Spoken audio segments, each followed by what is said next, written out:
Viral video rapat paripurna anggota DPRD Jambi pada Senin, tanggal 13 September tahun 2021, nyaris ricuh. Kericuhan terjadi saat rapat paripurna hendak selesai.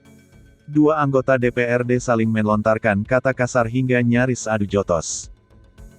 Agenda dalam rapat tersebut membahas kebijakan umum anggaran dan prioritas plafon anggaran sementara KUAPPAS, APBD tahun 2021.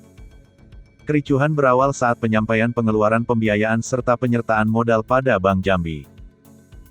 Kemudian seorang anggota Dewan, Fauzi Ansori menyampaikan interupsi agar Ketua DPRD Provinsi Jambi, Edi Purwanto meminta penjelasan kepada Gubernur Jambi Al-Haris terkait penyataannya.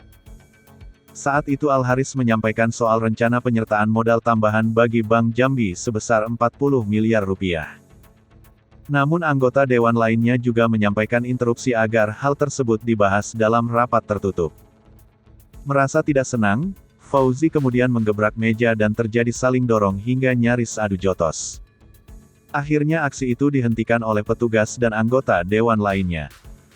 Dikutip dari Kompas TV, Selasa tanggal 14 September tahun 2021, Ketua DPRD Provinsi Jambi, Edi Purwanto mengatakan, hal tersebut wajar terjadi. Cara pandang yang berbeda tersebut dianggap sebagai dinamika.